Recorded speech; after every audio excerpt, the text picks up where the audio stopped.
Hooray for Hollywood. Today we are here at Disney's Hollywood Studios, and we're going to be traveling back to the past, 1996, when this place was still a studio. I love seeing this cameraman. Being out at the Walt Disney Family Museum has made me really appreciate more of the history of the Disney studio. Not so much Disney as a theme park, but as a studio. And this place, the Disney-MGM studios, had a whole heck of a lot of shows when it first opened. One of them included a little guy by the name of Quasimodo. Good morning, Bo. So good to see you. It's a weird one with the weather here, man. But we're gonna go talk about the old Hunchback of Notre Dame show. You remember that? All of that and more.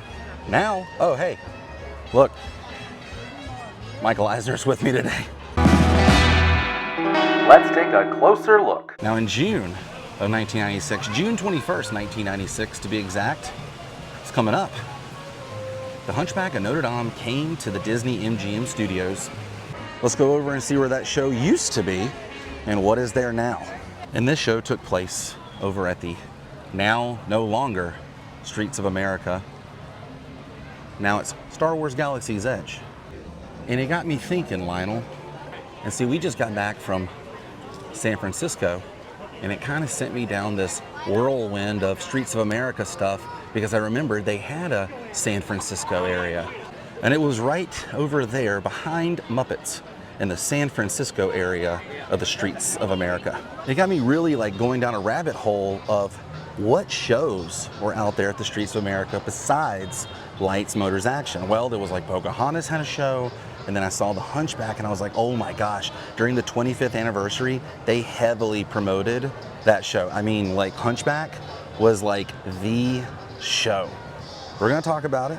We're gonna go visit where it was. Let's head over there. I know I keep saying that, but I'm just letting you know why I had this a process of like, what video am I gonna do? Well, Quasimodo saved the day. Long before this was Grand Park, and there used to be a hot air balloon up there of Kermit, the Muppet Vision 3D. There was a Streets of America out here as well. And there was a time when you could walk right back here behind Muppet Vision and go straight backstage. In fact, there used to be a meet and greet over there, both Phineas and Ferb and the guys from Cars. And right over here, you could actually walk back. Now, if you walk back there, as you can see, that is Rise of the Resistance. It's a backstage area, so we no longer have access back there, but that there was the Premiere Theater. So yeah, you could take a left here and go behind this area to the Streets of America. And there was a stage back there.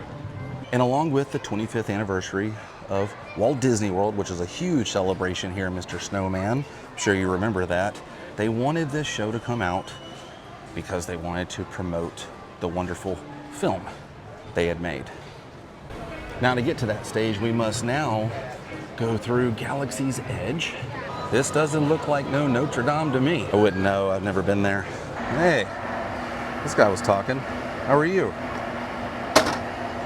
Now you would walk in this general direction, and right about, I'd say here, is where you would have the street that looked like San Francisco.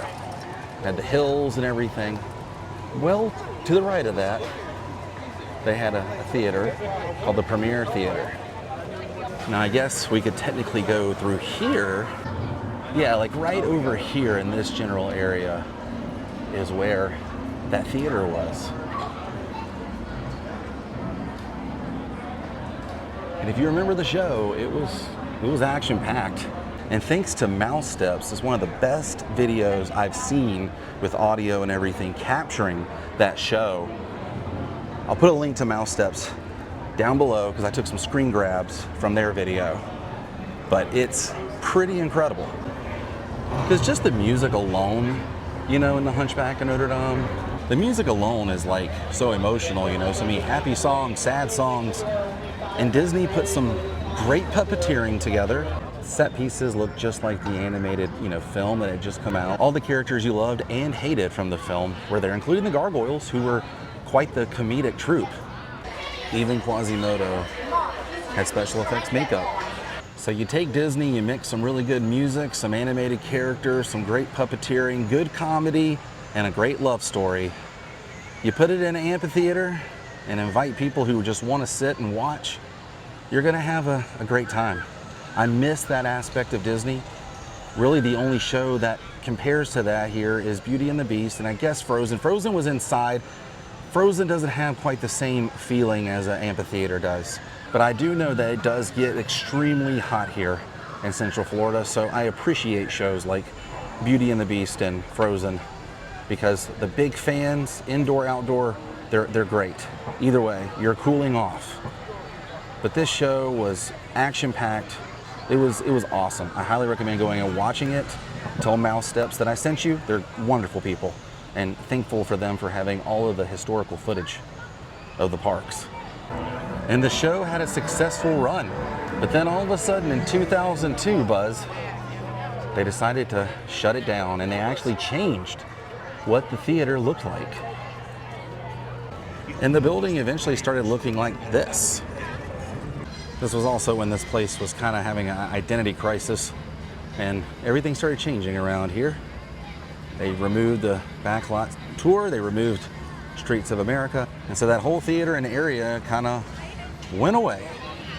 And I guess more or less I'm using this video as a tool to kind of get a comment thread going to share memories and things from that show.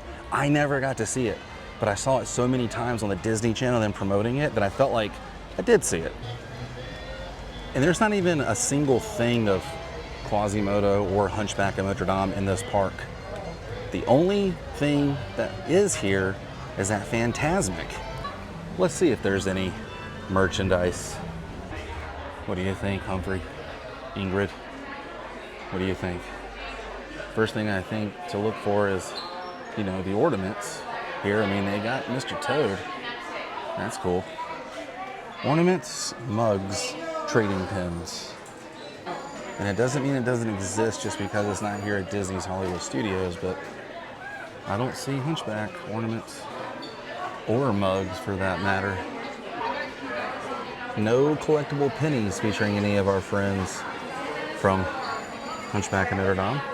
And the last I'm looking for is pins. Not seeing be probably over here in the throwback. Look at that, Pain and Panic. Hercules there. Still looking for Quasi. See, these are the limited edition ones too. Horace, Mulan, that's cool. Tarzan, Gonzo. No Quasi. All right, let's look for animated features here. Getting no love on this line. Dude, we got, oh, there he is. Right there.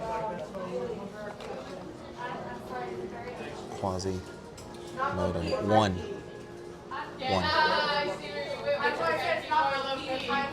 Actually, I lied. There's two. Right there. That's it. That's all I got. Goodbye, Hollywoodland. Do you have like specific memories of that? Do you remember them promoting it for the 25th anniversary? I do.